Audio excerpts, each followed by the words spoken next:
Tonight, we are going to explore a possibility that haunted Einstein until his final days. We have always been told that the universe began with a bang, a sudden, violent surge from nothingness. But the deeper we look into the equations of general relativity and quantum electrodynamics, the more we find a different story. A story about a debt. Before we descend into the deep structure of the debt, a small favor. Take a moment to like and subscribe. It's the only way to help the algorithm find more people like yourself minds that stay awake when the rest of the world is drifting, searching for the seams in reality. Your engagement is the signal that allows this channel to remain coherent.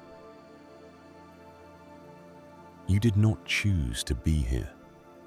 Not in the philosophical sense, though. That is true as well, but in the strictest physical sense. The atoms composing your body right now, the calcium latticed into your bones, the iron threading through your blood, the carbon folded into every protein that makes you capable of thought. None of it chose its configuration. It was configured. It was required. The universe, in its long and improbable arithmetic, needed exactly this arrangement of matter to exist, at this moment, in this specific corner of a spiral arm, because without it, without you, a chain of causation, stretching back beyond the formation of the solar system, would have been incomplete. This is not poetry. This is physics. We talk about time as if it flows in one direction, the way a river flows toward the sea. We talk about the past as something fixed and irretrievable, and the future as something open and undecided. We build our entire psychology on this architecture. Regret lives in the past, anxiety in the future, and we spend most of our conscious lives shuttling between the two, rarely stopping in the present long enough to notice that the present is not a moment at all. It is a knife edge, an infinitely thin membrane between what has already crystallized into certainty and what has not yet resolved. But what if that membrane is an illusion? What if time does not flow? What if it simply is a four-dimensional block, every moment equally real, equally present, equally frozen in the amber of space-time? And what we experience as the passage of time is merely the motion of our consciousness through it, the way a needle moves through the grooves of a record, producing music not because the music is being created in real time, but because the music was always there, encoded, waiting. And what if follow this carefully, because it matters what if the record was written by the needle. This is where physics gets strange. Not strange in the way that particle physics is strange, with its quarks and its color charges and its names that sound like someone was making a joke. Strange in the way that a very old question asked very precisely produces an answer that reorders everything you thought you knew about cause and effect. Strange in the way that a handful of equations worked out by people who were mostly just trying to understand how gravity curves space ended up implying something that still disturbs the sleep of professional cosmologists. The universe may be self-causing, not in the vague metaphysical sense that people sometimes use when they want to sound profound at dinner parties, in the mathematical sense, in the sense that the solutions to Einstein's field equations, the same equations that correctly predicted the bending of starlight, the existence of black holes, gravitational waves, the expansion of the cosmos include geometries in which time forms a closed loop, in which effects precede causes, in which the future reaches backward and writes the past. We call these closed time-like curves, and we have never found one. But we have proven, rigorously and repeatedly, that nothing in the laws of physics forbids them. Let that settle for a moment. Nothing in the laws of physics forbids time from looping. And if time can loop, then causality, the sacred principle that causes precede effects, that the arrow of time points only forward, becomes not a law, but a local habit, a prejudice of creatures evolved to experience time in one direction, mistaking their limited perspective for a fundamental feature of reality. You are 3 pounds of electrochemical computation riding a rock around a star, and the rock and the star, and you all exist inside a universe that may have caused itself. The chain of events that produced your existence may not have a beginning in the sense you think. It may be a loop, a bootstrap, a story that tells itself into existence by virtue of its own consistency. You are a consistency condition, not a passive recipient of a universe that happened to produce you, a required element of a self-referential system that cannot exist without exactly the arrangement of matter and energy and history that includes you. The universe did not make you. The universe is not complete without you. You are not the audience. You are part of the structure. This sounds like the beginning of a self-help talk. It is not. It is a consequence of taking seriously a class of solutions to general relativity that Kurt Gödel handed to Albert Einstein at Princeton in 1949 as a birthday present, and which Einstein accepted with what his biographers describe as visible unease. Einstein was unnerved by his own equations. That is where we begin. We should talk about what sleep is before we go further. Not in the clinical sense, the slow oscillation between NREM and REM, the consolidation of memory, the flushing of metabolic waste through the glymphatic system. Those things are real and important, but they are not why sleep matters to this story. Sleep matters because of what it feels like from the inside. When you sleep, subjective time collapses. 8 hours pass in what feels, from the inside, like nothing, or like a flicker, or like a discontinuity.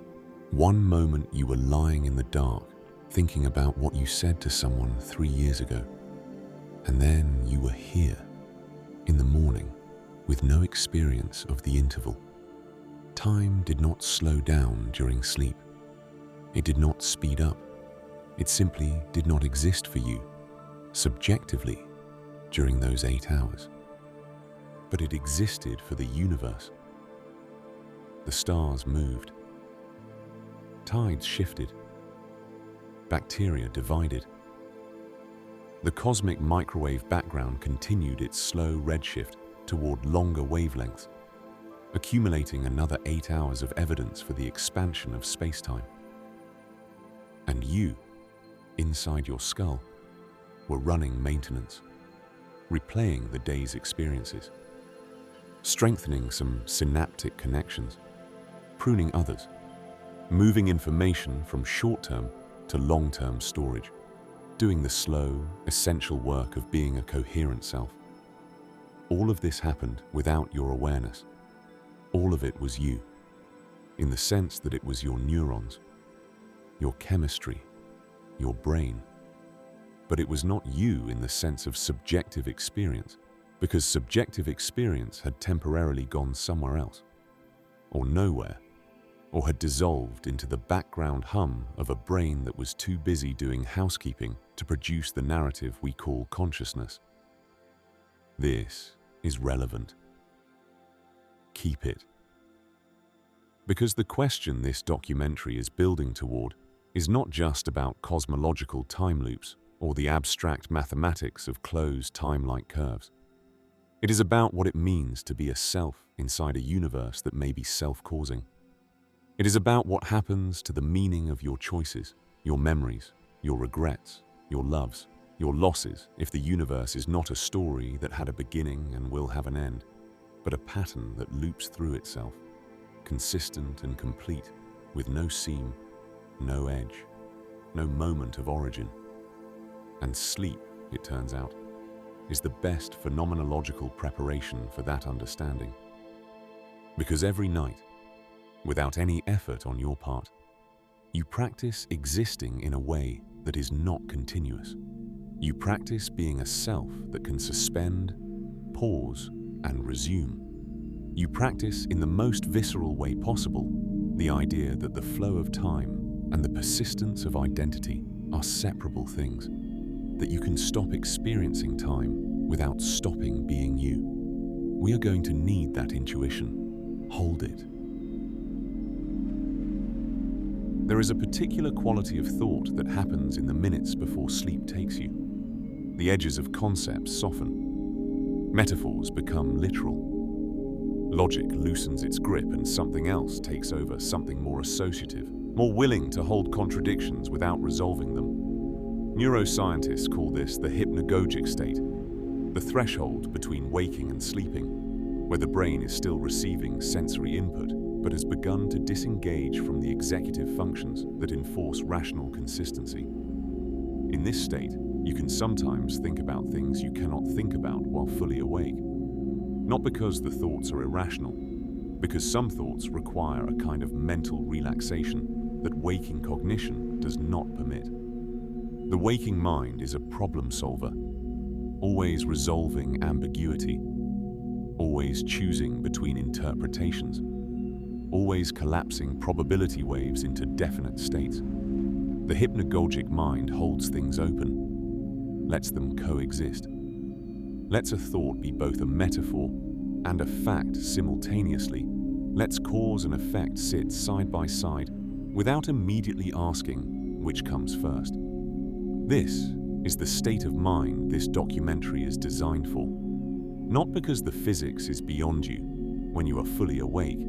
It is not. And we will give it to you rigorously, but because the implications of the physics require a certain willingness to sit with strangeness without immediately trying to domesticate it. The universe may be self-causing. Time may not flow. You may be a consistency condition. These are not metaphors. They are the logical consequences of mathematics we trust to explain the behavior of black holes and the expansion of space itself. But they feel like poetry.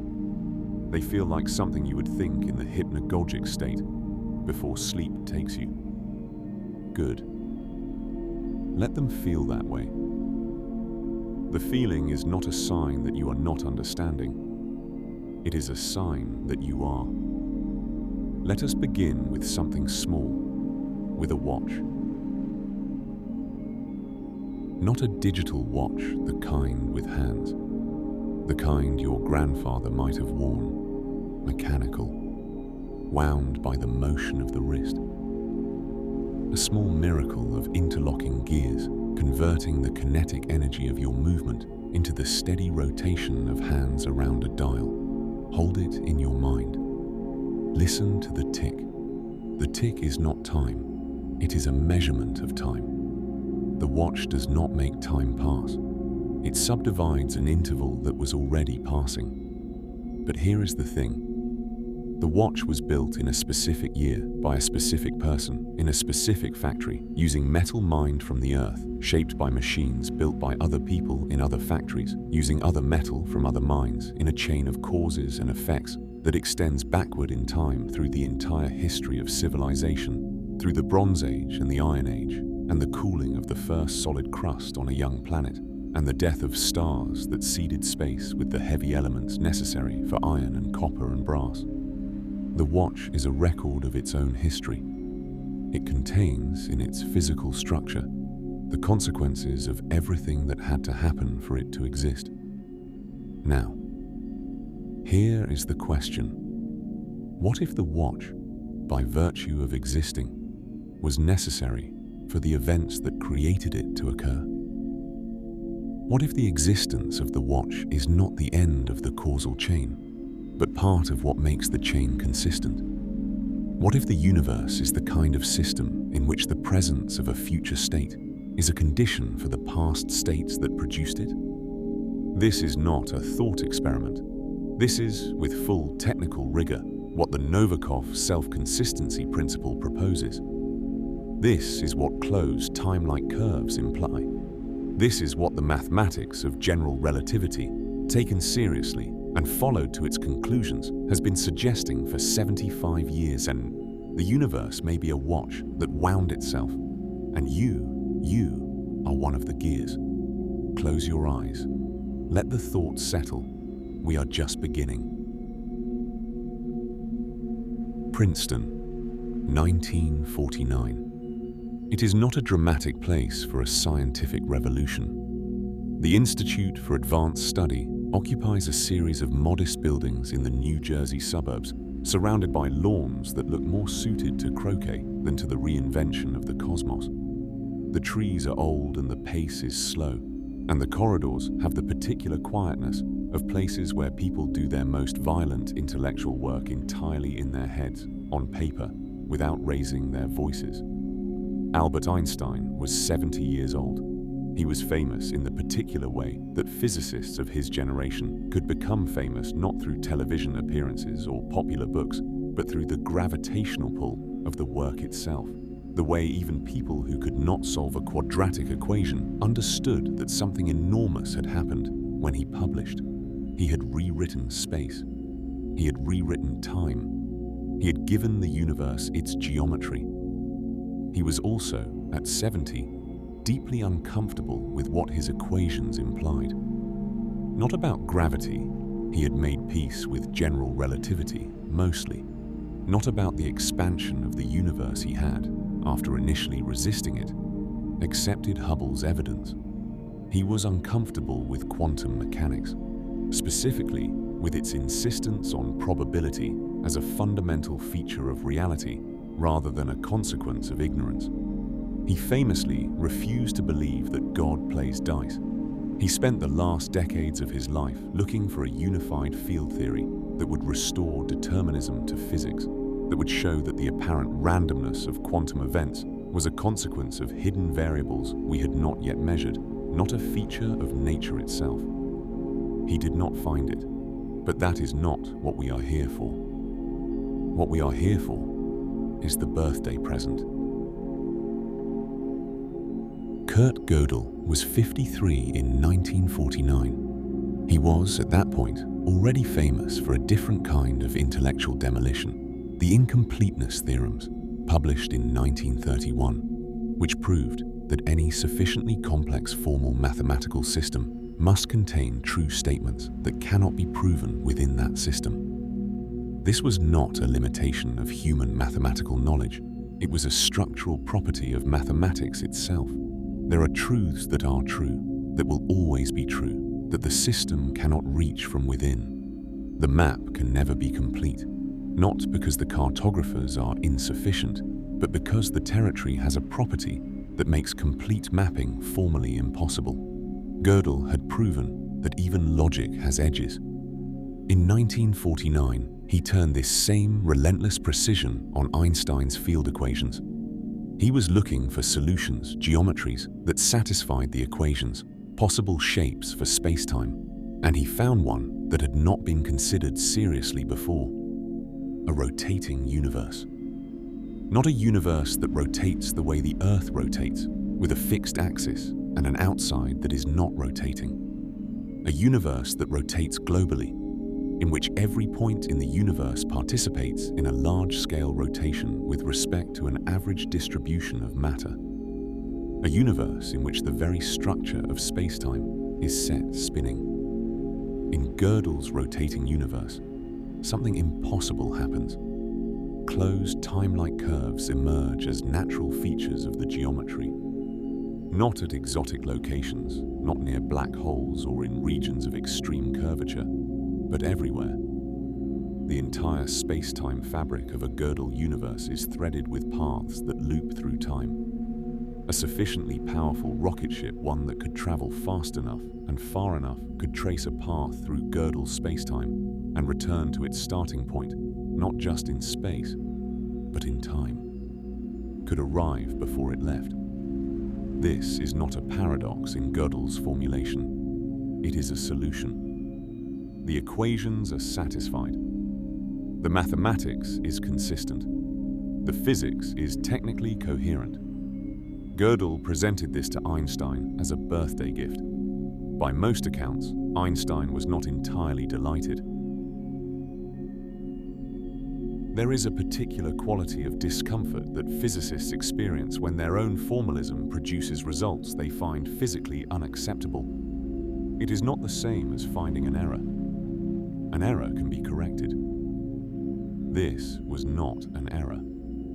Gödel's calculation was correct. The rotating solution was valid. The closed time-like curves were there, in the mathematics. As unavoidably as the bending of light around a massive object or the slowing of clocks in motion. Einstein wrote a response to Gödel's paper. He acknowledged the validity of the solution. He noted that Gödel's universe did not appear to match the observed universe, which showed no evidence of global rotation. He suggested that this was reason to discount the physical relevance of the solution. He did not say the mathematics was wrong. He could not. He said, in essence, the universe we live in does not appear to be a Gödel universe, so perhaps we need not worry about this. It was, for Einstein, an unusually unsatisfying response. He was not typically a man who dismissed mathematical results because he did not like what they implied. He had, after all, followed his own equations to the prediction of black holes' objects so extreme that even he initially doubted their physical reality and eventually accepted the evidence. He had followed the equations to the prediction of gravitational waves decades before we could detect them. But closed time-like curves were different. They implied time travel, and time travel implied the possibility of causal loops. And causal loops implied that the universe might be the kind of system in which effects can precede causes, in which a thing can participate in its own origin, in which the arrow of time, that fundamental asymmetry on which all of physics, all of thermodynamics, all of the story of the universe is built, might be, in some geometries, absent. Einstein found this deeply troubling. He was right to, but not for the reasons he thought. Let us spend some time with the mathematics, because the mathematics is where the strangeness lives. You do not need to be a physicist to follow this. You need only to be willing to take a few abstractions seriously. General relativity describes the universe as a four-dimensional manifold, a smooth, continuous space with 3 dimensions of space and 1 of time, all woven together into what Minkowski called space-time. This is not a metaphor. It is the literal mathematical structure of reality, as best we understand it. Space and time are not separate things that happen to coexist. They are aspects of a single 4-dimensional structure, and the geometry of that structure, its curvature, its shape, is what we experience as gravity. A world line is the path an object traces through this 4-dimensional space-time. You have a world line. It begins at your birth and ends at your death, and every moment of your life is a point on it. Causality, in the language of space-time, means that world lines can only move forward in time. If you are at event A and you want to reach event B, B must be in the future of A. There is a cone called the light cone emanating from every event in space-time, and everything physically reachable from that event lies inside or on the light cone. You cannot get outside your light cone. Nothing can, because doing so would require faster than light travel, and faster than light travel would violate special relativity. A time-like curve is simply a path through space-time that stays inside the light cone. At every point, a path a physical object could actually travel. A closed time-like curve is a time-like curve that loops, a world line that returns to its own past. In flat space-time, space-time with no curvature, no gravity, nothing special about its geometry, closed time-like curves are impossible. The light cone structure forbids them. You cannot loop. But space-time is not flat. It is curved. Massive objects curve it. Fast-moving objects curve it. Energy curves it. And in some configurations of matter and energy, specifically in Gödel's rotating universe, and also near certain kinds of black holes, and also in wormhole geometries, and also in several other exact solutions to Einstein's equations, the curvature becomes sufficient that the light cone structure itself changes. The future light cones tip. They tilt. They can, in principle, tip so far that they loop back. The mathematics is not ambiguous about this. It is one of the clearest results in mathematical physics. General relativity admits solutions containing closed time-like curves. The universe, at the level of its fundamental equations, does not forbid time loops. What it does, instead, is present us with a question. If time loops exist, what prevents paradoxes? This is where the physics becomes genuinely beautiful. Not in the flashy, metaphorical sense of beautiful in the deep sense, the sense in which a mathematical proof is beautiful because it is precisely, completely, inevitably correct. And you can feel the inevitability of it as you follow it through. Because the answer to the question of what prevents paradoxes is not that something actively intervenes. It is not that the universe has a paradox prevention mechanism, a physical law that says, "Thou shalt not create a grandfather paradox." The answer is that in a universe with closed time-like curves, only self-consistent histories can exist. Let that breathe for a moment. Only self-consistent histories can exist. Not because paradoxes are forbidden by some higher rule. Because a universe with closed time-like curves is a universe in which the past and the future are coupled constraints on each other. And the only states of that universe that are physically possible are states in which all the constraints are simultaneously satisfied. A paradox is not a thing that happens and then gets corrected. It is a configuration that simply cannot exist, because the mathematics of self-consistency excludes it. Like an equation with no solution, you do not need a law forbidding you from writing down the answer, because there is no answer to write. This is the Novikov self-consistency principle, and it is one of the most profound and least discussed ideas in modern physics. Igor Dmitrievich Novikov is a Russian astrophysicist born in 1935 who has spent his career working at the intersection of general relativity and cosmology. He has contributed to the physics of black holes, to the theory of the early universe, to the understanding of the cosmic microwave background. He is not a household name, even among people who follow physics closely, but the principle that bears his name is, in a quiet way, one of the most radical proposals ever made about the nature of causality. The Novikov self-consistency principle states simply that if a space-time region permits closed time-like curves, then only self-consistent events can occur in that region. The laws of physics, applied to a universe with time loops, automatically exclude all paradoxical outcomes, not through new laws, through the existing laws, applied globally rather than locally. This is the crucial distinction. Classical physics is local.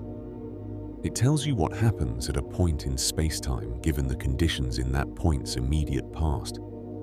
It does not, normally, impose global constraints on the history of the universe.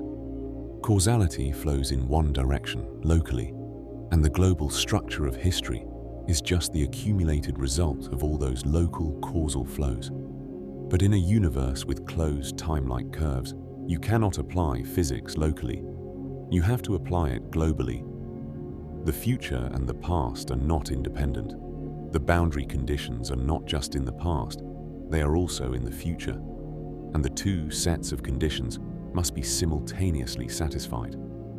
And the remarkable thing is that when you do this, when you apply the equations globally, respecting all the constraints, you find that paradoxes are not just improbable, they are impossible. The solution space of the equations contains no paradoxical histories. The universe, in a region with time loops, self-consistently conspires to prevent contradictions, not through any mechanism, simply through the requirement of being mathematically coherent. This is a good moment to return to the watch. You held it before, the watch wound by wrist motion, the watch that contains in its physical structure the consequence of everything that had to happen for it to exist, the watch as a record of its own causal history. Now make it strange. Suppose the watch was designed by someone who had seen the finished watch first.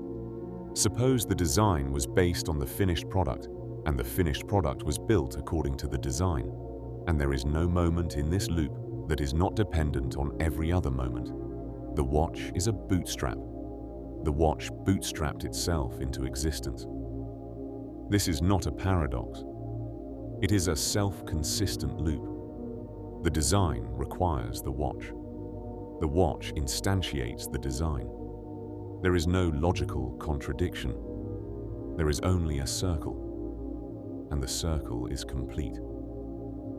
Novikov says the universe does not forbid this circle. Physics says the universe may require it. Now replace the watch with you. You are the product of a causal chain that extends back billions of years. But if the universe is a girdle-type geometry, or if it has some other structure that permits closed time-like curves on cosmological scales, then the chain does not start at the Big Bang and end at your death. It loops. The configuration of matter and energy that will eventually result from your existence, the things you make, the people you influence, the words you speak that ripple outward into the world and change the behavior of other humans, who change the behavior of other humans in ways that propagate forward in time. All of that is a boundary condition. It feeds back. The future in which you existed is part of what makes the past in which you formed possible. You are not downstream of the Big Bang. You are part of the closed loop of the universe's self-consistency condition. This is not, let me be clear, a spiritual claim. It is not mysticism dressed in physics jargon. It is the logical consequence of taking seriously the possibility that our universe has the kind of global causal structure that several exact solutions to Einstein's equations describe. It may be wrong. We do not know whether our universe has closed time-like curves on any scale. We have not observed them. We cannot currently test for them, but we cannot rule them out. And the question of what it would mean if they exist, what it would mean for causality, for identity, for the significance of a human life, that question is not premature. That question is what we have been circling towards since the beginning. While we are here in the mathematics, we should visit a neighbor of Gödel's idea, the Conformal Cyclic Cosmology of Roger Penrose. Penrose is, by any measure, one of the most important mathematical physicists of the 20th and 21st centuries. He proved, with Stephen Hawking, that singularities are a generic feature of general relativity, that under very general conditions, space-time must contain points where the equations break down, where densities become infinite, where our physics reaches its limits. He worked on the geometric structure of space-time in ways that gave general relativity much of its current mathematical language. He invented twistor theory. He made fundamental contributions to the theory of black holes. In the early 2000s, he proposed something that many of his colleagues found either visionary or eccentric, depending on their disposition, that the universe operates in cycles, each cycle consisting of an aeon, and that the end of each eon is geometrically identical to the beginning of the next. The argument is subtle and depends on a property of conformal geometry, a branch of mathematics concerned with shapes and angles rather than distances. In conformal geometry, a very small thing and a very large thing can be identical in shape while differing in scale. The key insight Penrose exploited is this. At the very end of a universe, after all matter has decayed, after all black holes have evaporated through Hawking radiation, after the universe has expanded so thoroughly that the distances between particles have become incomprehensibly vast, the universe becomes conformally simple. It loses the information that distinguishes large from small, because the only thing left is radiation, massless particles moving at the speed of light, which do not experience time or distance in the usual sense. And the beginning of a universe, the Big Bang, is also conformally simple. The temperatures and densities are so extreme, the scales so small, that the geometry at the very start is similarly stripped of the information that would distinguish it from the universe's very end. These two states, the beginning and the end, are, in conformal terms, the same. They match. The universe's dying breath and the universe's first cry are geometrically identical when you strip away the conformal scale factor. Penrose calls this the Big Bang of the next eon. The end of one universe is the beginning of the next, not through some dramatic physical process, not through a big crunch and a bounce, but through a mathematical continuity that operates at the level of geometric structure. The universe does not die and then start over. It transforms. It propagates. It carries the conformal imprint of its history into the next cycle. And here is the detail that makes this relevant to our story about closed time-like curves and self-causation. Penrose suggests that the conformal cyclic cosmology leaves observable imprints that structures formed in the previous eon massive objects, perhaps black holes, their final Hawking radiation, create patterns in the conformal boundary that translate into patterns in the cosmic microwave background of the next eon. These would appear as faint circular patterns in the CMB, anomalous rings of correlation in the temperature fluctuations of the universe's oldest light. He and his colleagues have searched for these patterns. The results are contested. Some analyses find patterns consistent with Penrose's predictions. Others argue these could be statistical artifacts. The debate continues. But notice what the conformal cyclic cosmology implies, if it is correct. Our universe is not causally independent of what came before it. It carries within its initial conditions the imprint of a previous universe, and the previous universe was shaped, at least in part, by the structures within it, black holes, matter, the behavior of physical laws across its entire history. The initial conditions of our universe were partly set by events in a previous universe. Those events were themselves shaped by the initial conditions of that universe, which were set by the universe before that. This is a causal loop, not a local one, not a loop within our space-time, but a cosmological loop spanning aeons. The universe that created our universe was created by a universe that our universe helped to create, in a chain of conformal inheritance that has no beginning. Or rather, if it has a beginning, it is not in time. It is in the mathematics of self-consistency. The chain of universes is stable because it is self-consistent. It exists because it must exist.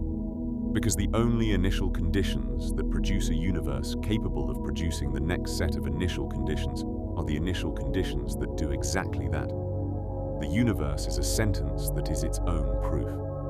Before we move on, let us pause with Einstein one more time.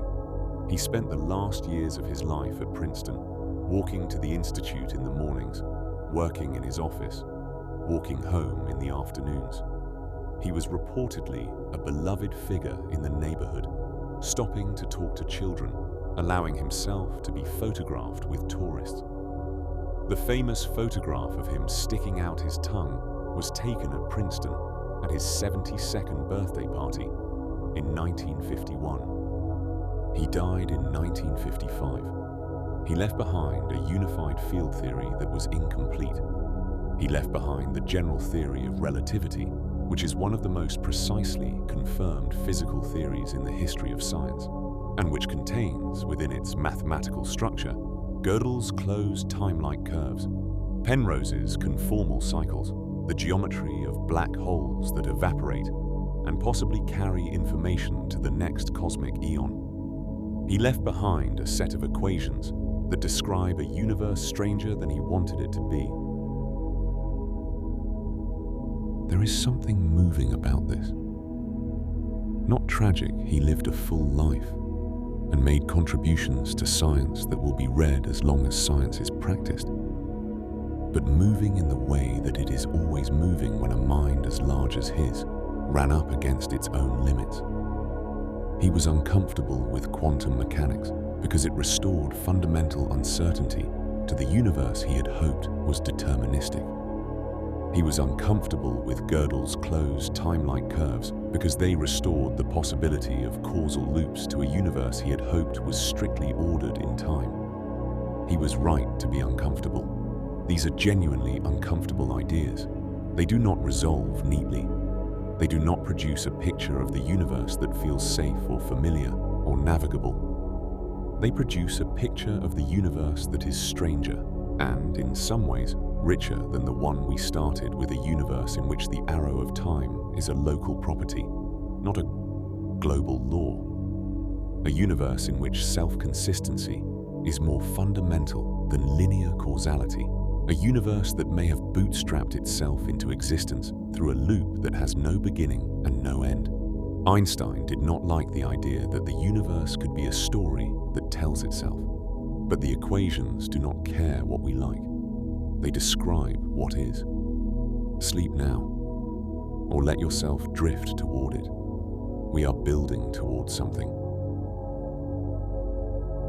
Let us talk about probability. Not in the casual sense, not the probability that it rains tomorrow, or the probability that a particular stock goes up. In the deep sense, in the sense that quantum mechanics has made unavoidable, and that physicists have been arguing about since the 1920s. The probability that a particular physical event occurs at all. Quantum mechanics describes the world not as a set of definite states, but as a superposition of possible states, each with an associated amplitude, and the probability of observing a particular outcome is related to the square of that amplitude. An electron is not, before measurement, in a definite location. It is spread across space in a probability cloud, more likely to be found in some regions than others. Not because we lack information about where it is, but because there is no fact of the matter, before measurement, about where it is. This is the part of quantum mechanics that Einstein refused to accept. Not the formalism works. The predictions are extraordinarily accurate. It is the interpretation he rejected, the idea that physical reality is, at its most fundamental level, probabilistic, that God plays dice.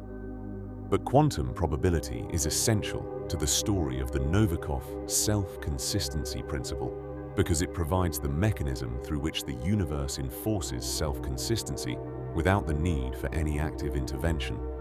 Here is how it works. Suppose you are in a region of space-time with a closed time-like curve. You are about to perform an action, let us say very simply, you are about to flip a coin. Heads or tails. In ordinary space-time, each outcome has probability 1/2. You flip, you get a result. The result propagates forward in time and done. But in a space-time with a closed time-like curve, the result of your coin flip is part of a causal loop. The result propagates not only forward in time, but via the closed time-like curve, back to the starting point of the loop. The future state of the system is a boundary condition on the present state. The system must be self-consistent. Now ask, what is the probability of each outcome? The answer, according to the mathematics of quantum mechanics applied to systems with closed time-like curves, worked out by Kip Thorne, John Friedman, Michael Morris, and others in the late 1980s and early 1990s, is that the probabilities are not simply 1/2. They are modified by the consistency requirement. Some outcomes are impossible because they would create paradoxes. Others are highly probable because they are consistent with themselves. The mathematics of quantum probability, applied globally to the loop, produces a distribution in which only consistent histories have non-zero probability. This is the Novikov shield, not a physical barrier, not a mechanism, not anything that acts on the system from outside. simply the mathematics of quantum probability applied correctly to a system with unusual causal structure, producing a result in which paradoxes have probability 0. The universe does not prevent paradoxes through intervention. It prevents them through the same mechanism it uses to produce the spectrum of hydrogen, or the band structure of semiconductors, or the tunneling probability of radioactive decay, through the mathematics of quantum amplitudes, through the requirement that a physical configuration be a solution to the equations, and through the fact that paradoxical configurations are simply not solutions. There is something almost aesthetically elegant about this, once you let it register. We tend to think about the prevention of paradoxes as requiring a kind of active enforcement the universe needs to know, somehow, that you are about to do something paradoxical and needs to stop you. We picture this as a physical force, a field, something that pushes back.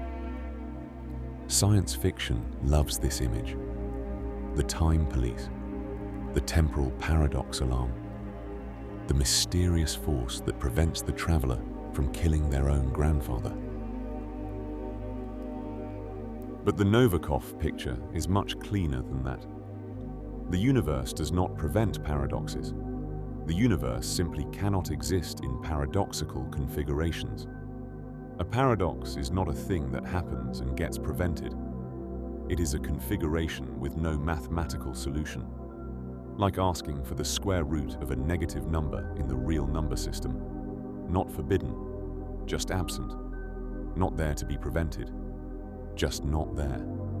And the consequence of this is that closed time-like curves, if they exist, do not produce a universe in chaos.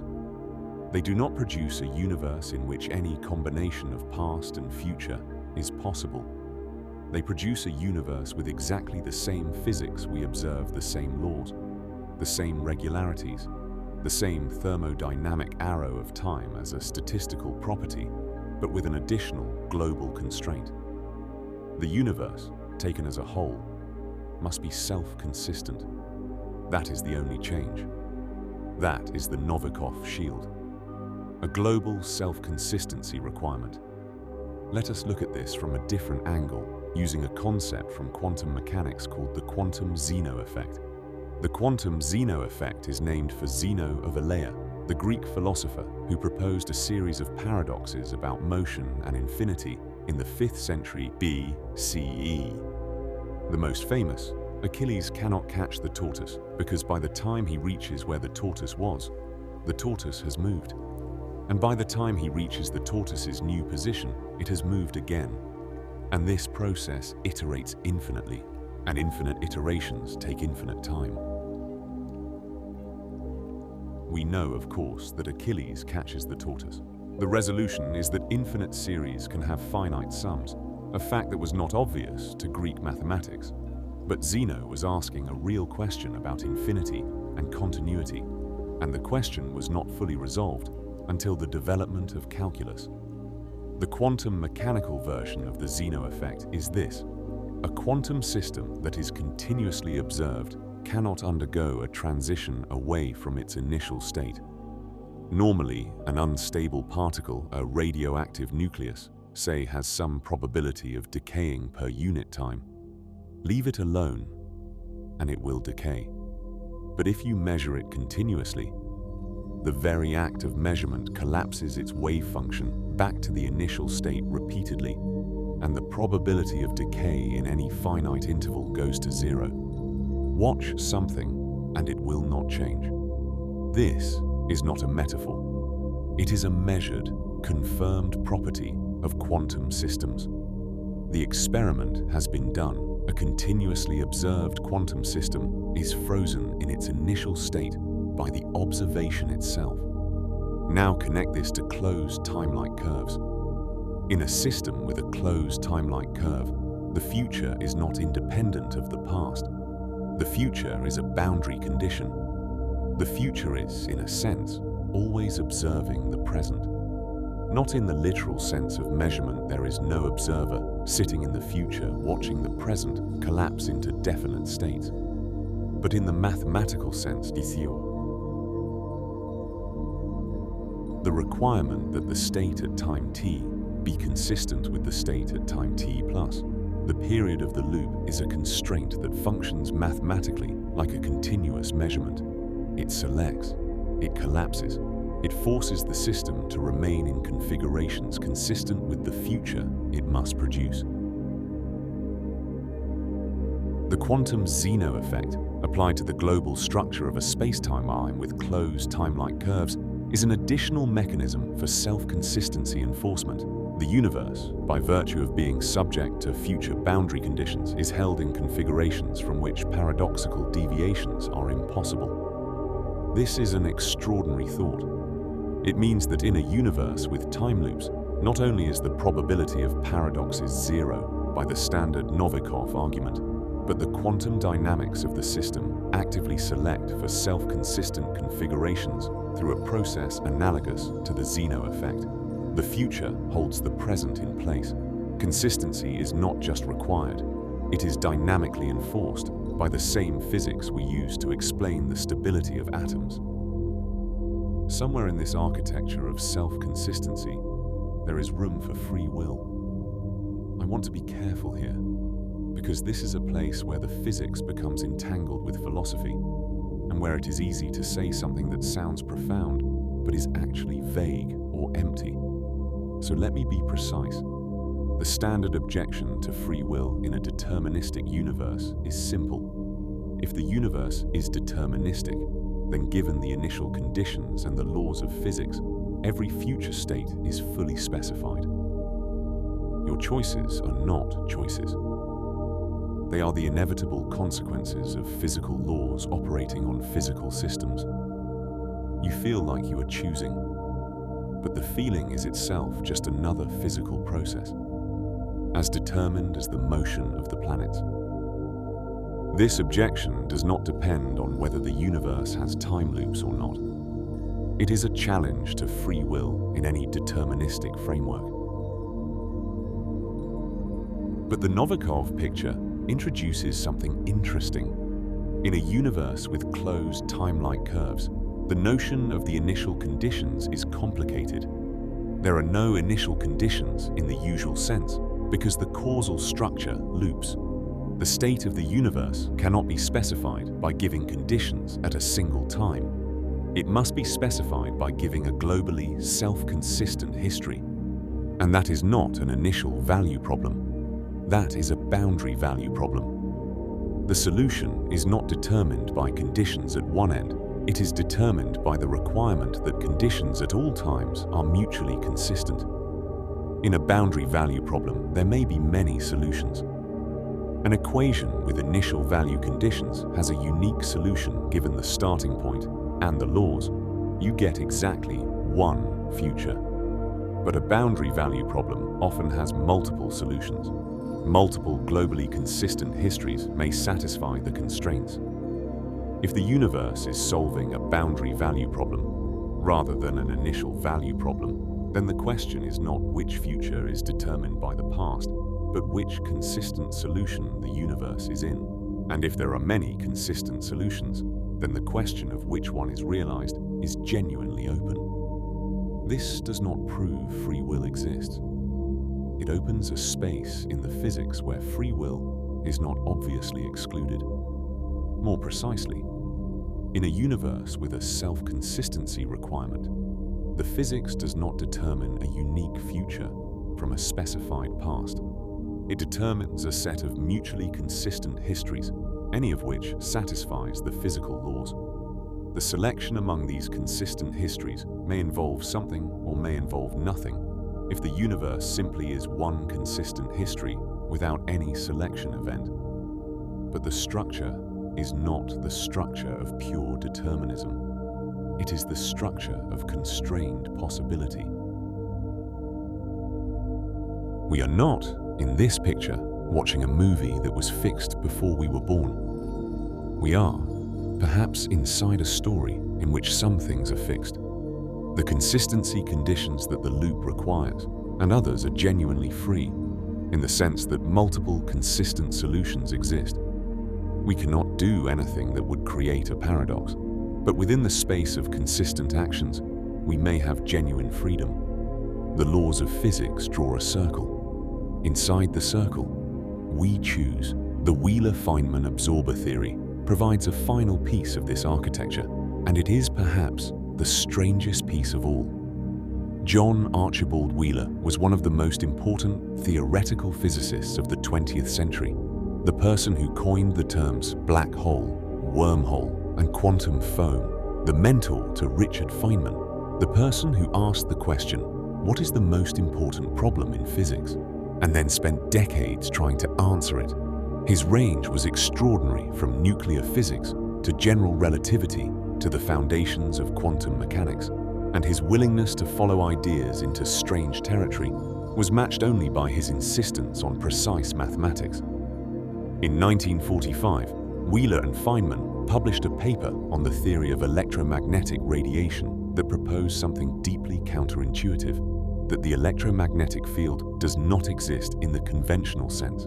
In standard electromagnetism, an accelerating charge produces an electromagnetic wave that radiates outward in all directions. This wave carries energy. It is the mechanism by which radio transmitters communicate with receivers, by which the sun warms the earth, by which all electromagnetic interactions propagate through space. The field is the medium of interaction. Wheeler and Feynman asked, but what is the field really? It is a solution to Maxwell's equations. And Maxwell's equations, it turns out, have two solutions for every electromagnetic problem, one in which the radiation moves forward in time, the retarded solution, the one we normally use, and one in which it moves backward in time, the advanced solution, which we normally discard because it seems unphysical. Wheeler and Feynman proposed that both solutions are real, that when a charge accelerates, it does not simply send electromagnetic radiation forward in time. It sends radiation both forward and backward in time simultaneously. The forward-going radiation is the part we observe. The backward-going radiation is absorbed by all the matter in the future of the universe, the absorber, and this absorption produces, via the advanced solution, a backward-in-time response that arrives at the original charge at exactly the moment of acceleration. The two waves, the forward-going original and the backward-coming response, interfere. Their interference produces exactly the radiation reaction force that we measure when we observe that an accelerating charge radiates energy and slows down as a result.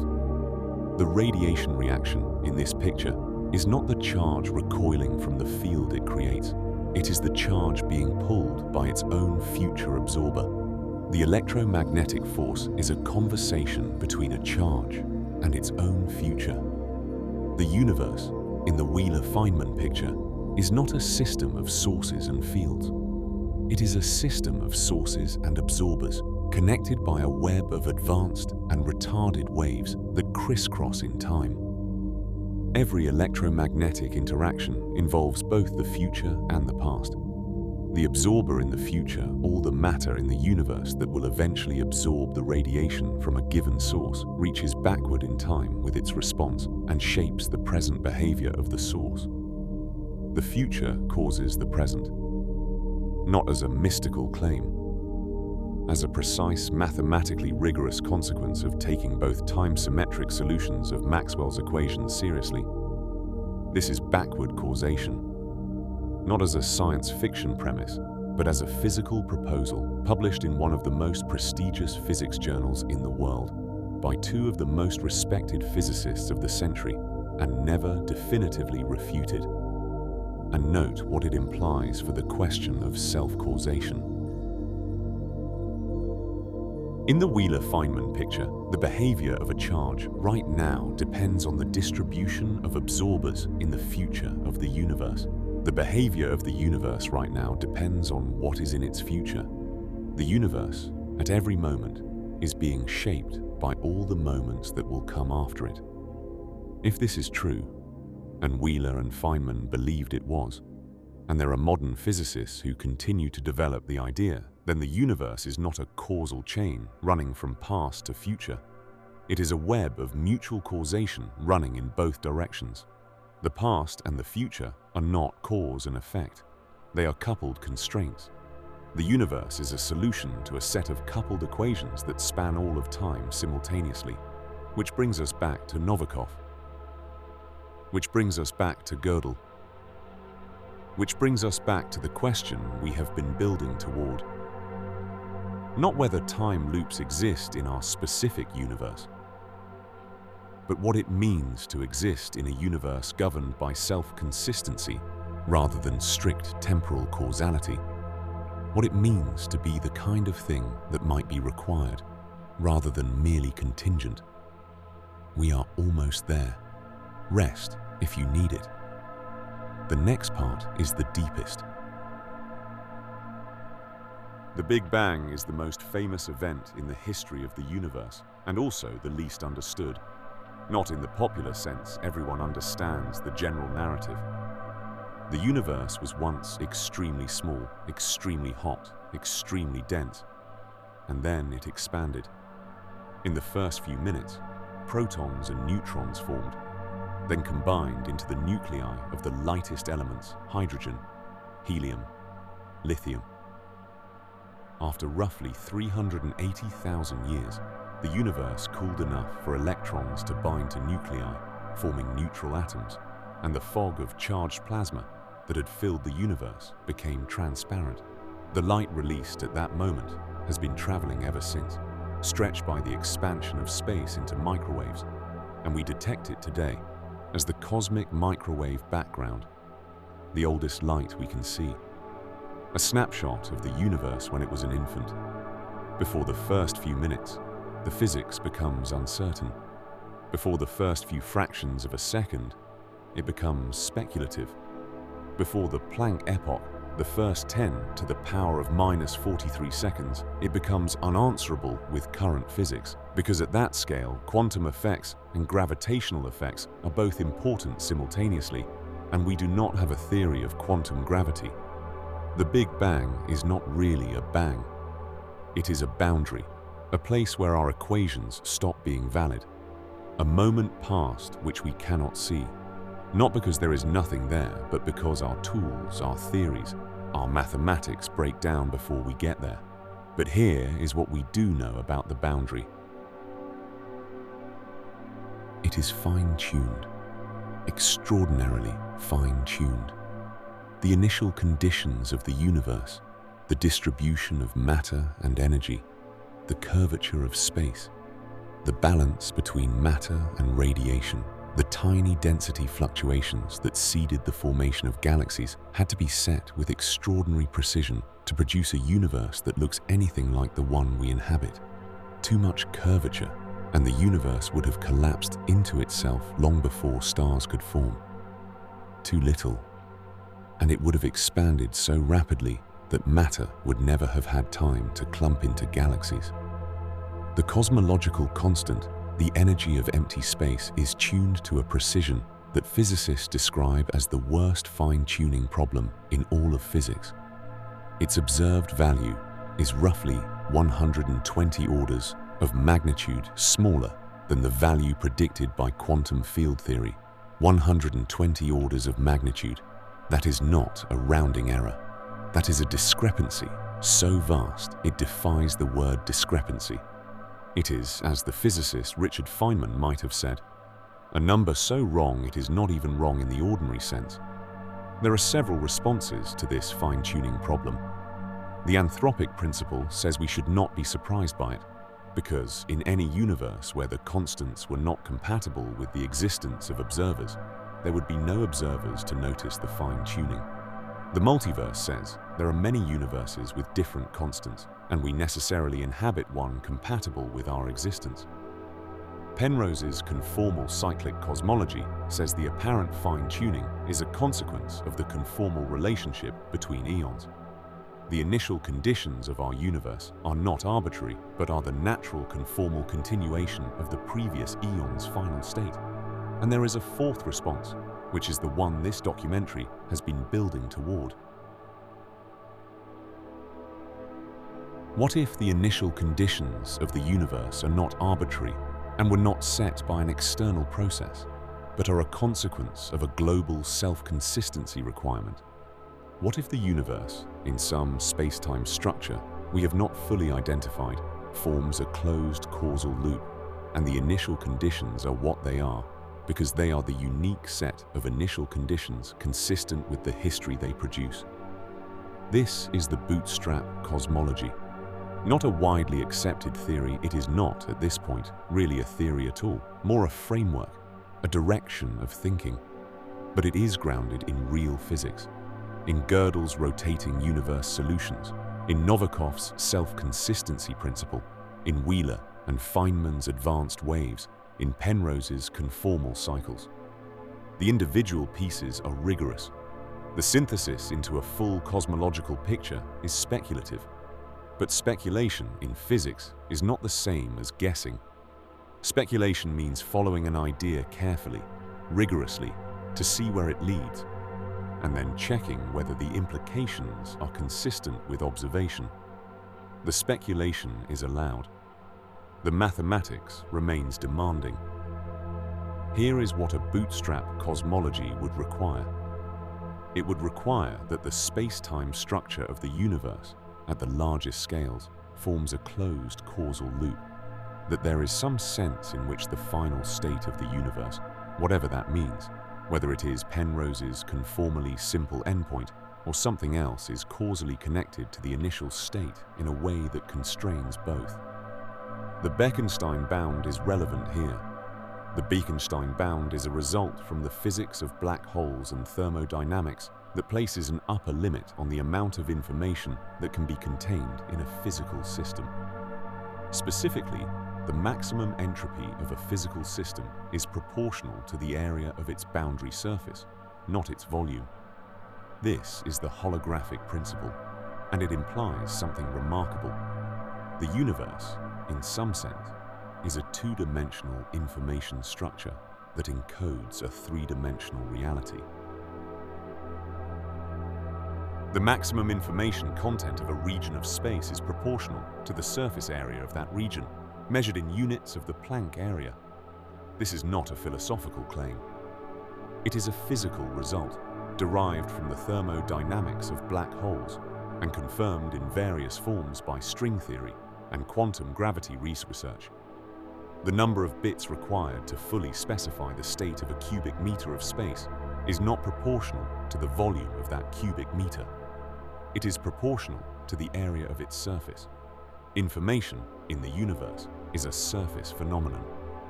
The bulk is an illusion, or rather, it is a projection, an encoding, a hologram. Now apply this to the bootstrap cosmology. If the information content of the universe is bounded by the Bekenstein bound, then the total information in the universe is finite. A finite amount of information, a finite number of possible states. And if the causal structure of the universe loops, if there is a closed time-like curve at the cosmological scale, then the question of which initial conditions are compatible with which final conditions is a finite combinatorial problem. The self-consistency requirement, applied to a finite information universe with a looping causal structure, produces a constraint. Not every set of initial conditions is self-consistent. Only initial conditions that produce a history that, when the loop closes, reproduces those initial conditions are valid. The universe is not solving an arbitrary equation. It is solving a fixed-point equation. It is looking for a state that maps to itself under the combined operation of forward-time evolution and causal closure.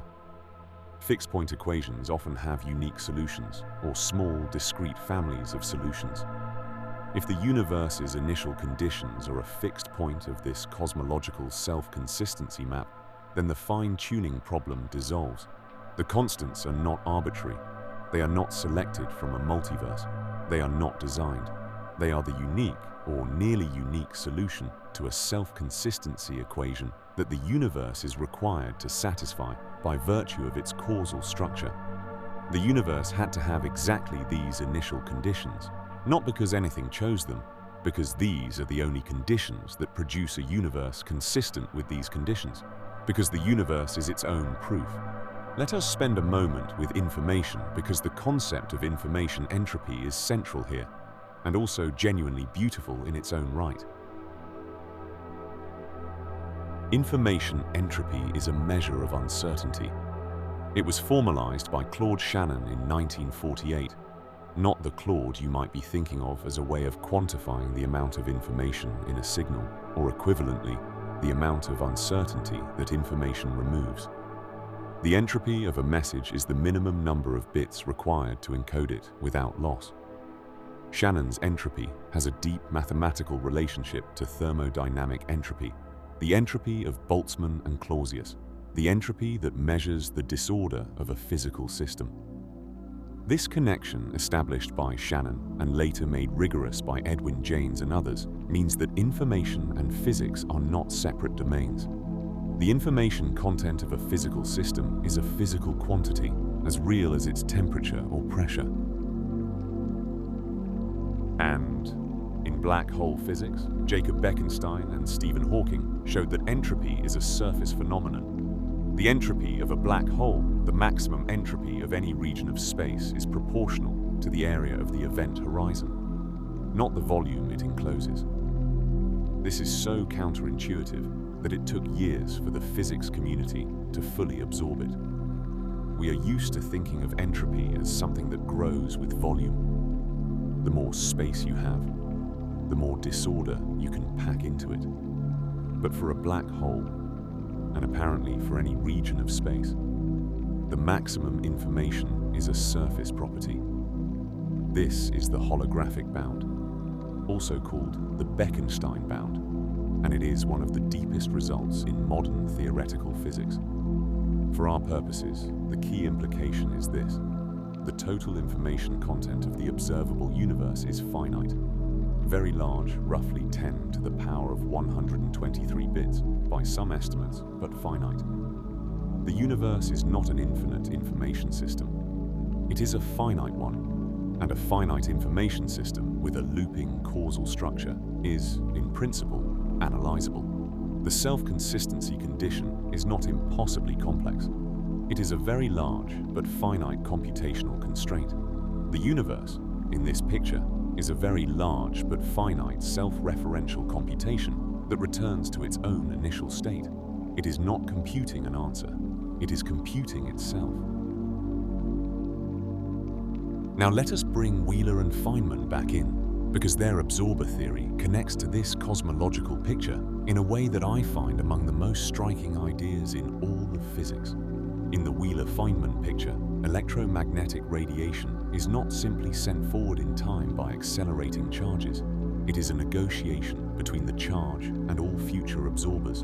The retarded and advanced waves together produce what we observe. The universe's future, the distribution of matter that will absorb radiation, reaches backward in time and shapes the behavior of charges in the present. For this to work, a key condition must be satisfied. The universe must be a perfect absorber. Every photon emitted must eventually be absorbed. No radiation must escape to infinity, bouncing forever through empty space.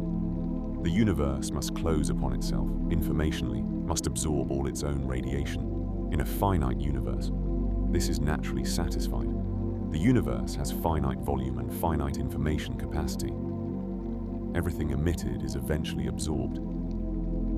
The universe in the Wheeler-Feynman picture is a closed system, not just energetically, but informationally, and in a closed, finite system with a Wheeler-Feynman causal structure, where the future absorbers send backward in time signals to present sources, the dynamics are not purely local, they are global.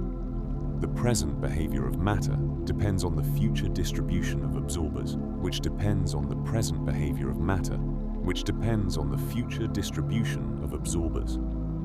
The system is mutually determined. It is a fixed point equation. The absorber theory, taken seriously as a cosmological proposal, transforms our picture of causality from a one-way flow to a mutual constraint. The universe is not caused by its initial conditions. The universe is caused by itself. The initial conditions and the final conditions and every intermediate state are all mutually consistent expressions of the same self-referential physical system. Weyl himself, in his later work, pushed this idea in an explicitly cosmological direction. He proposed what he called the participatory universe, the idea that the universe requires observers to give it definite properties, and that the universe generates observers precisely in order to give itself definite properties, and that this is a closed loop.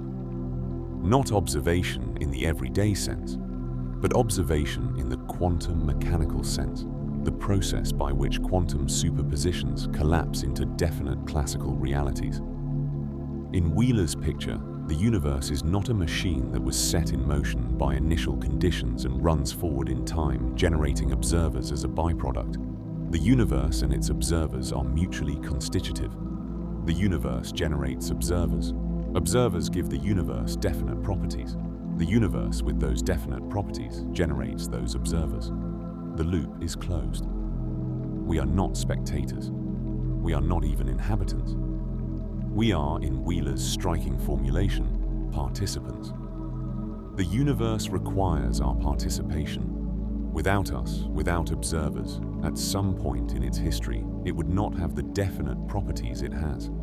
It would remain a quantum fog, a superposition of inconsistent histories, an equation with no solution. This is not mysticism. Weyl was the most rigorous of physicists, but it is a deeply strange statement about the relationship between consciousness and cosmos, and it comes not from philosophy, but from the mathematics of quantum mechanics applied to the universe as a whole. We participate in creating the universe we inhabit.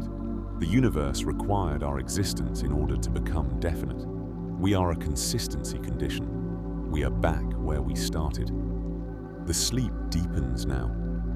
If you have been following closely, you can feel the way the ideas pull back, the way each thread connects to the others, the way the separate strands of Gödel and Novikov and Weyl and Feynman and Penrose and Bekenstein weave together into a single picture, not a complete picture, not a proven one, but a coherent one. A picture in which the universe is not an accident and not a design, but a self-consistent structure that requires its own existence in order to exist. A structure in which the fine-tuning of the initial conditions is not mysterious because the initial conditions are determined by the self-consistency requirement. A structure in which causality is not a one-way arrow, but a web of mutual determination, past and future, each shaping the other, the whole system held in place by the requirement of being coherent. A structure in which you are not a random product of a random process. You are a part of the self-consistency condition. The universe requires you not in the sentimental sense, but in the mathematical sense. The history of the universe is a globally consistent history, and you are part of that history. And without you, the history would be different. And if the history were different in a way that affected the self-consistency requirement, the history would not be possible. This is a strange kind of comfort. Not the comfort of being special, of being chosen, of being the center of anything. The comfort of being necessary. The comfort of knowing that your existence is not an improbable accident teetering on a knife edge of unlikely coincidences, or rather that even if it appears that way locally, globally, it is the only way the universe could be consistent. You are here because the universe cannot be consistent without you. The Novikov shield does not protect you from harm. It does not protect you from loss or grief, or the knowledge that you will die. It does not make your individual choices predetermined or meaningless.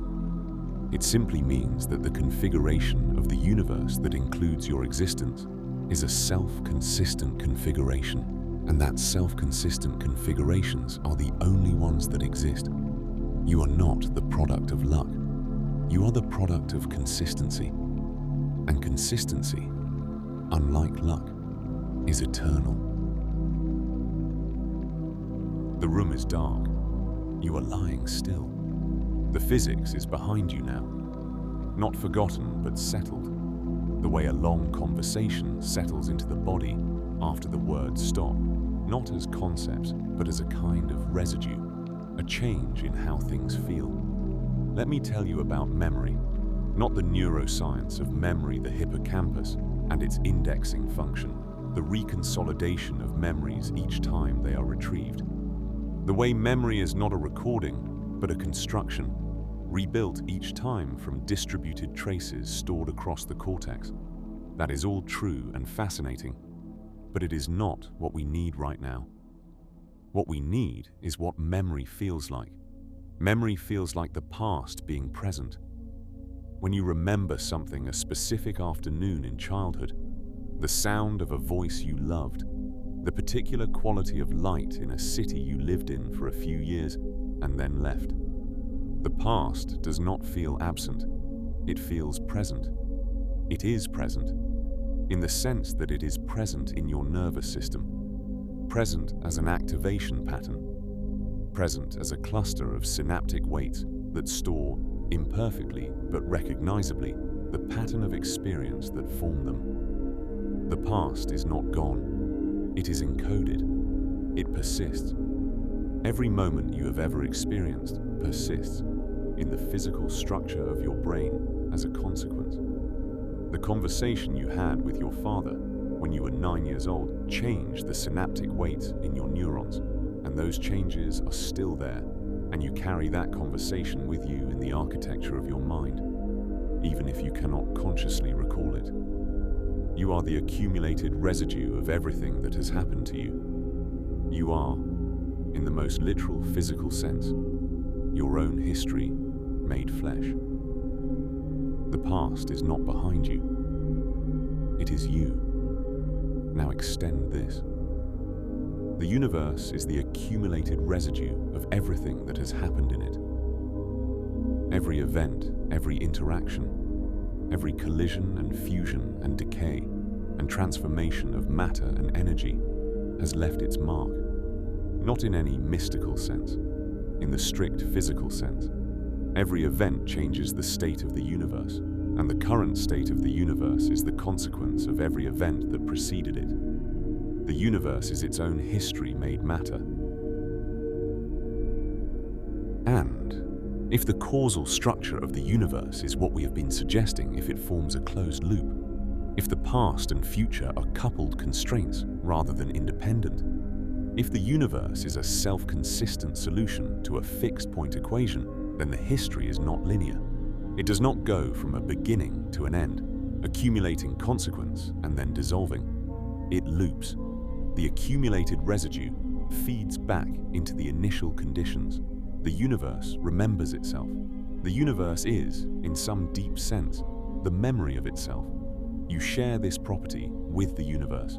You are a subsystem that has the same looping structure at a smaller scale. Your present state is the consequence of your past. Your future actions will feed back into the person you are becoming. The person you are becoming will look back on your past and interpret it. And that interpretation changes how the past is encoded in you. And the changed encoding shapes your future actions. You are a closed causal loop in miniature. A self-consistency condition. Not a perfect one. Not eternal. Not exempt from entropy, from the second law, from the slow dissipation that carries all local structures toward disorder and heat death. But for the interval of your existence, you are a self-referential structure that generates meaning by virtue of its own consistency. Meaning does not require permanence. It requires coherence. There is a river outside a town I was thinking about while working on this. Not a real river. A river of the kind that populates thought experiments and half-remembered afternoons. A river that runs fast in spring and slow in summer, and sometimes, in the driest years, almost stops entirely and runs warm and shallow between its rocks.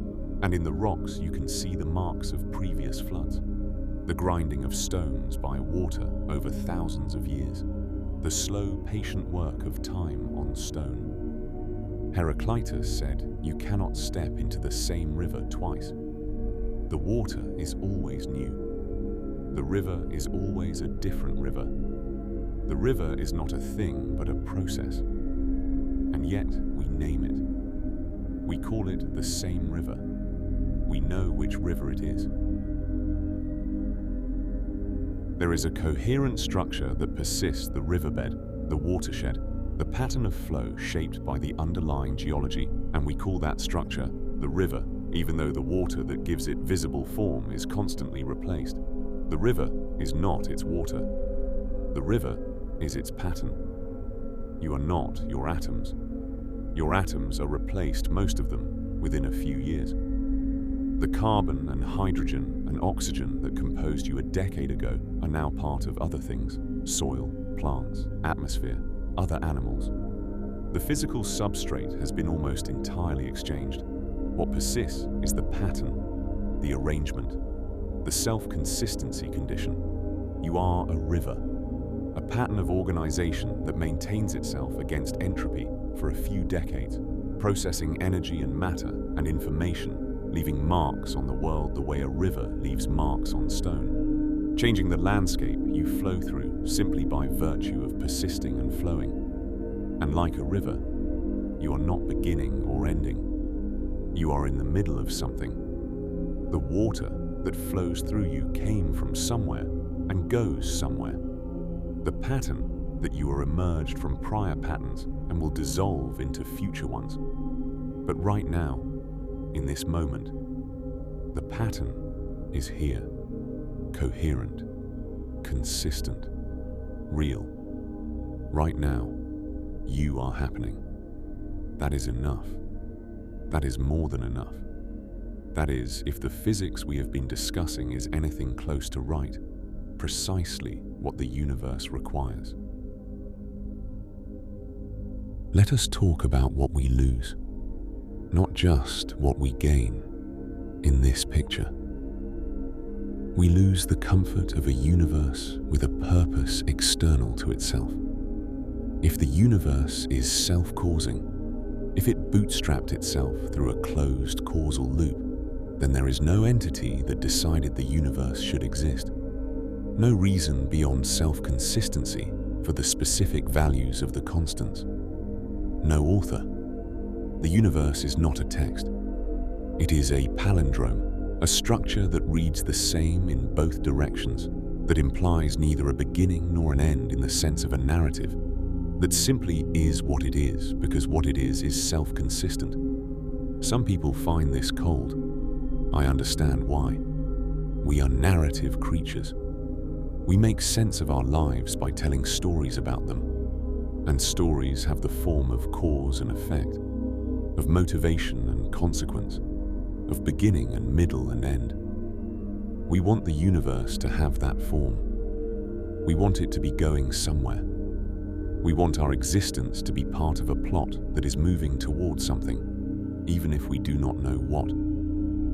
A self-consistent universe is not moving toward anything. It is not moving away from anything. It simply is, in a mode of being that is not temporal in the way we usually mean. Not a story, but a structure. Not a journey, but a shape. We lose the narrative. We keep the meaning. Because meaning does not require narrative. Meaning requires significance.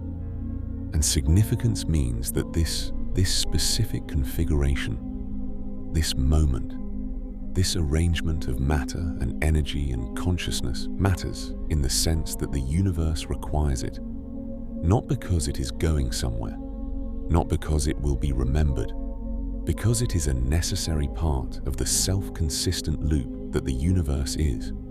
You are meaningful the way a load-bearing wall is meaningful, not because of what it looks like, because without it, the structure falls. Here is something I find important to say before we go further into the fade. Nothing we have discussed tonight, none of the Gödel solutions, none of the Novikov principle, none of the Wheeler-Feynman absorber theory, none of the conformal cyclic cosmology tells you what to do with your life. Physics does not contain ethics. The self-consistency of the universe does not tell you how to be kind. The Bekenstein bound does not tell you who to love or how to grieve. The mathematics of closed time-like curves does not comfort the person who has lost someone irreplaceable. Physics describes. It does not prescribe. What it offers, at most, is a shift in the background against which you live. A different picture of what you are, what the universe is, how they are related. A picture in which you are not an accidental arrangement of matter in an indifferent cosmos, but a necessary element of a self-referential structure. A picture in which your existence is not improbable, but required. A picture in which the question of why there is something, rather than nothing, has an answer that does not require a creator, because something is self-consistent and nothing is not. But that shift in background, that change in the picture, does not arrive with instructions. It does not come with a manual. It is simply a new way of looking at the room you already inhabit, the life you are already living. And new ways of looking at old things sometimes change how they feel. Not everything, not the grief, not the joy, not the particular texture of an afternoon in a specific month of a specific year when everything was exactly right in ways you knew even then you would not be able to fully remember. Those things do not change. But the context changes. The frame. You are not floating in an accidental universe, improbably alive for an eye blink of cosmic time, waiting to dissolve back into nothing. You are a consistency condition of a self-referential cosmos. The universe, in the only way it knows how, required your existence. And your existence, in all its specific, irreducible, mortal particularity, is a consequence of and a contribution to the only system that has ever been, the universe, being itself, consistently. This is not an answer to grief. It is not an antidote to loneliness. It is a view from a very great height, which sometimes helps, and sometimes does not, and which the height makes no claim to surpass the ground-level experience of being human. But it is true, or it is the most careful and honest approximation to truth we currently have. And sometimes truth, even when it does not comfort, has a quality that is its own kind of solace. The quality of contact with something real, the quality of seeing clearly. The stars are old. Not in the casual sense that everything is old from certain perspectives. In the literal sense, the star nearest to our sun is 4 light years away, and the light reaching us from it now is 4 years old. The stars we see with the naked eye on a clear night are between 4 and a few thousand light years distant. Their light, now entering our eyes, left them before most of human history. The most distant things visible without a telescope, the Andromeda galaxy, a faint smear in the sky on very dark nights, are 2.5 million light years away. The light leaving our eyes right now, scattered and reflected by the moisture in the atmosphere, will reach Andromeda in 2.5 million years, after most of the species currently alive on Earth have either evolved into something else or gone extinct. We exist in the deep time of the universe. Not at its beginning and not at its end near the beginning, perhaps, if the universe is as old as most cosmological models suggest it will eventually be. We are in the early chapters, if there are chapters. We are in the spring, if there are seasons. And we carry inside us the evidence of this deep time. The iron in our blood was forged in stellar cores and scattered by supernova.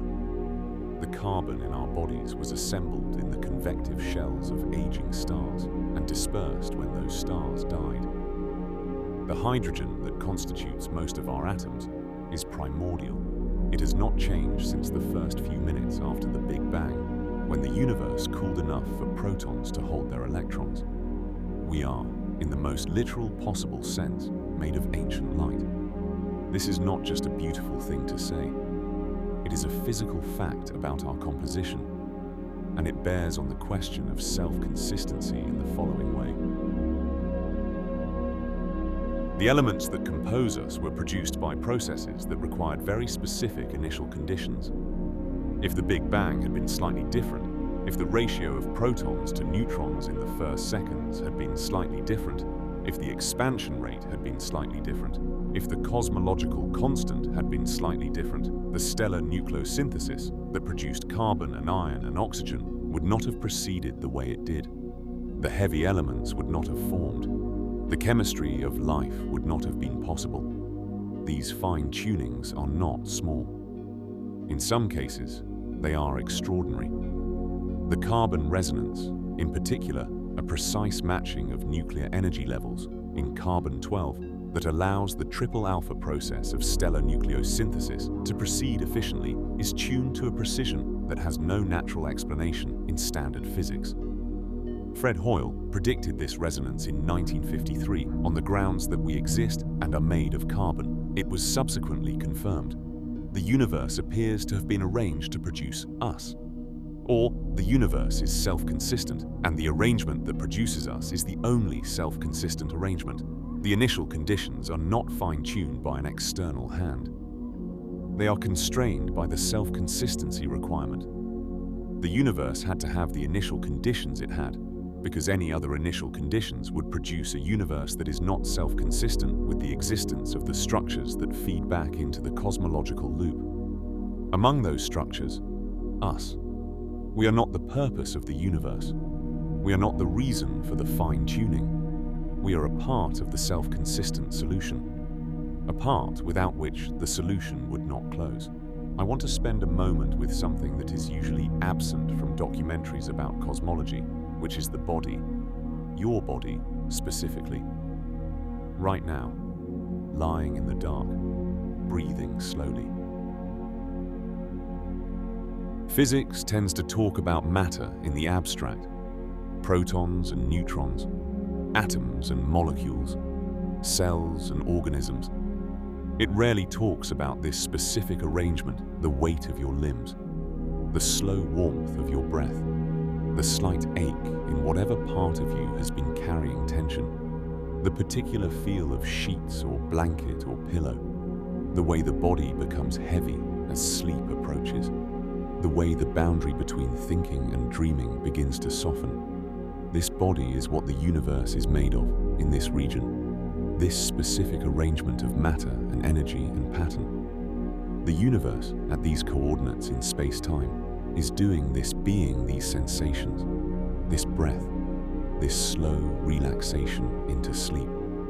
When I said earlier that you are a consistency condition, I did not mean the abstract you. I did not mean the you that thinks about physics and reads articles and makes decisions. I meant this, the warm weight of this, the breath slowing, the thoughts growing soft at their edges. This is what requires existing, this specific, irreducible, mortal breathing thing. The universe is not more real elsewhere. It is not more meaningful in the deep voids between galaxies, or in the plasma of stellar cores, or in the quantum froth of the Planck scale. It is here, in this. You are not a less important part of the universe than a black hole or a galaxy filament. You are the universe being alive, the universe being conscious, the universe having an experience of itself. And if the self-consistency picture is right, if you are a required element of the universe's closed causal loop, then this experience, this specific warmth and breath and weight, is not incidental.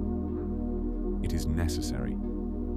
The universe, to be itself, must have points where it is having an experience of itself, where it knows, in the only way anything can know, that it exists. You are one of those points. You are the universe, knowing itself in the particular way that this specific arrangement of matter knows anything. Through sensation, through memory, through love and loss, and the texture of an afternoon, and the sound of rain, and the feel of time passing, and the occasional vertiginous sense, arriving without warning in ordinary moments, that all of this is impossibly, improbably, necessarily here.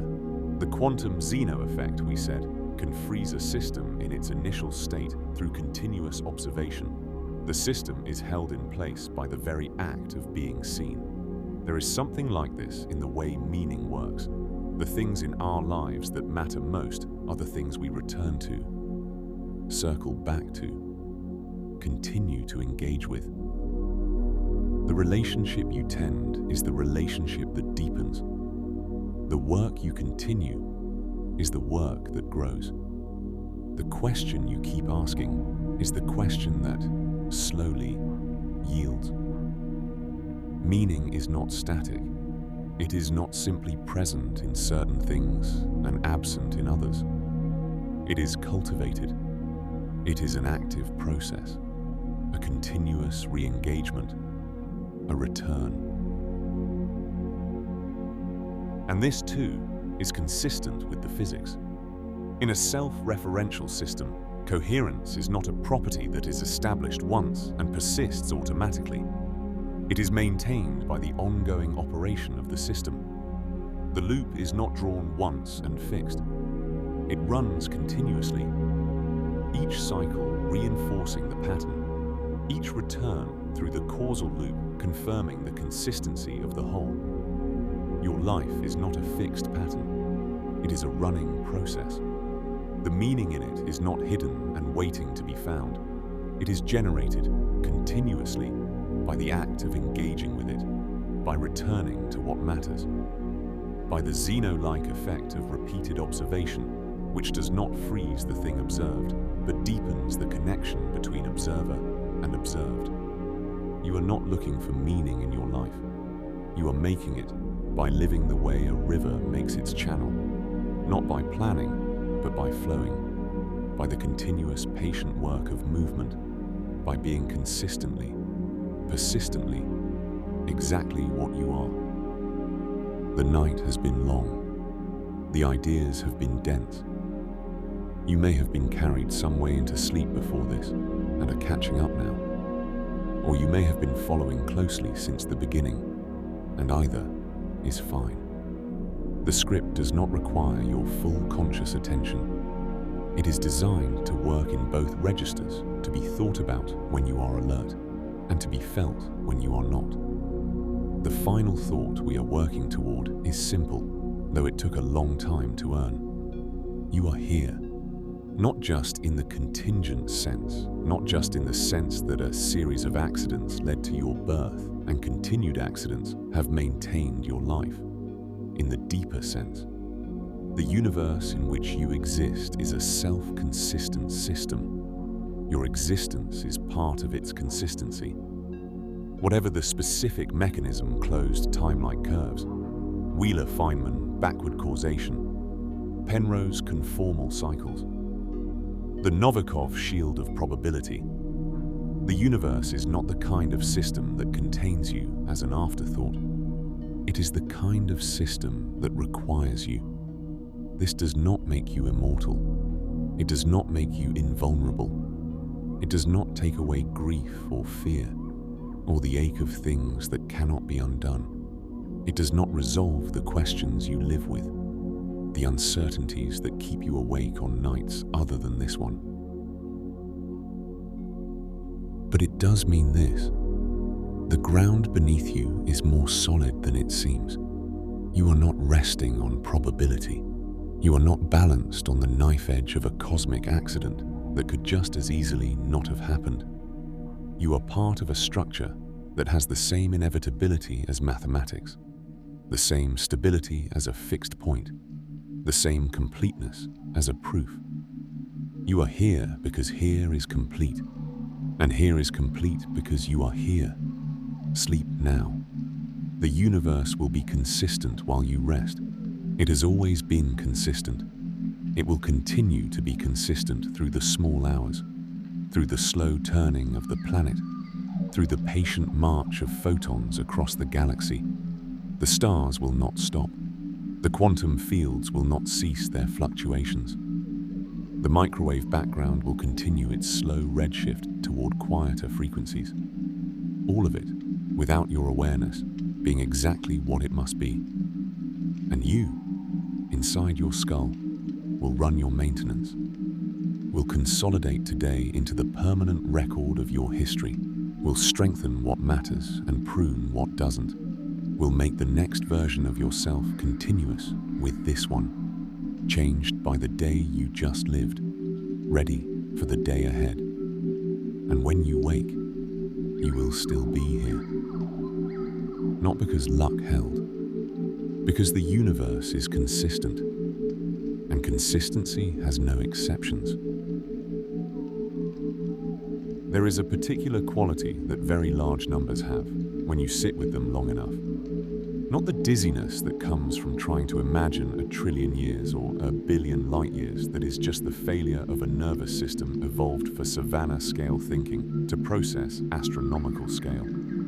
Something else, a kind of settling. The universe is so much larger than any particular loss, any particular pain, any particular confusion, that the scale itself becomes a comfort. Not a dismissal. The pain is real. The confusion is real. The scale of the universe does not diminish the scale of human suffering, but it contextualizes it. It places it inside a structure so vast and so complete that the idea of it not mattering seems almost incoherent. Everything that happens inside the universe. The universe, if it is self-consistent, contains everything that happens as a required element. The grief and the joy, and the ordinary Tuesday afternoons, and the moments of unexpected beauty, and the long, flat stretches of time that feel like nothing, and later turn out to have been, in retrospect, the texture of a particular period of life you will think about forever. All of it. Required. Contained. Consistent. The universe borrowed its beginning from its own future. And we, you and I, these temporary coherent structures of matter and memory and breath, are the interest on that debt. We are what the borrowing produces. We are what makes the ledger balance. We are, in the only sense that physics can offer, and that physics, at its deepest, does offer, enough. The window, if there is one, holds whatever light there is: streetlight, moonlight, the diffuse glow of a sky never fully dark above a city. The sounds outside have settled to their nighttime register: distant traffic, the occasional voice, wind in whatever trees are growing nearby, the baseline hum of civilization, not quite asleep. You are inside all of that. You are a point of awareness inside a universe that is, if we have understood anything tonight, aware of itself through points exactly like you. There is nothing between you and the cosmos. The same physics that governs the expansion of space-time governs the motion of ions across the membranes of your neurons. The same mathematics describes the orbit of galaxies and the oscillation of the atoms in your blood. You are not separate from the universe, observing it from a distance. You are a local expression of it, a place where the universe has folded back on itself to produce something that experiences being the universe. Something that can ask, with genuine curiosity, and genuine uncertainty, whether the universe is self-consistent and whether it loops and whether we are required. We do not know. We have never known anything about the deep structure of reality with the kind of certainty that allows us to stop asking. Every answer generates new questions. Every theory that works better than the last one shows us more clearly the shape of what we do not yet understand. But we have the questions, And the questions themselves are beautiful. And the fact that we can ask them that this specific arrangement of matter, here, now, in this century, in this corner of a spiral galaxy, can formulate questions about whether the universe is self-consistent, and feel the weight of those questions and lie in the dark, turning them over, that is not nothing. That is, if we are right about any of this, exactly what the universe required. Let the thoughts go now. They will be here tomorrow. The Gödel universes will still be rotating. The Novikov shield will still be in place. The Wheeler-Feynman waves will still be traveling in both directions through time. The conformal boundary between this eon and the next will still be where it is. The Bekenstein bound will still hold. The quantum Zeno effect will still be freezing quantum systems under continuous observation. All the physics will wait. Let the breath become slow. Let the weight of the body become more present than the weight of thoughts. Let the mind release its grip on sequence and causality and the linear ordering of ideas, and let it settle into the softer mode, the associative mode, the mode in which the memory of a first love and the mathematics of a rotating universe can occupy the same space without contradiction. In the hypnagogic threshold, things that cannot coexist in waking thought lie peacefully side by side. The metaphor becomes literal. The literal becomes metaphor. A watch winds itself. A universe borrows its beginning. A sleeping mind makes itself ready for tomorrow by dissolving. For a few hours, the boundary between self and not self, between now and then, between the thing it is and the thing it has been. This is what sleep does. This is what the universe does. This is, if we have been following the argument correctly, what everything does. Returns to its own origin, loops, closes, finds itself at the end of the path, at the beginning. You will wake. You will be you. The universe will have held your place in its consistency condition while you were away. It always does. It always will. Sleep. We began with a debt. Time is a debt, we said, and the universe borrowed its beginning from its own future. What does a universe pay interest in? In the only currency it has. In moments. In configurations of matter that briefly achieve the ability to ask whether the universe is consistent.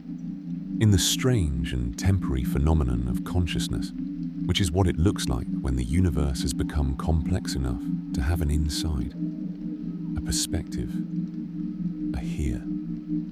The interest is you, and everyone like you, and every conscious thing that has ever been or will be. The universe pays its debt to its own future by generating, over billions of years, the observers that Wheeler said it needs, the participants he said it requires, the consistency conditions it cannot exist without. We are the payment. We are the interest. We are the reason the ledger of a self-borrowing universe closes.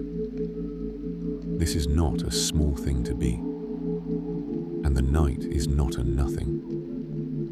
It is the universe resting in you, closing its own loop, being consistent. Let it rest. You are held. You are here. Sleep.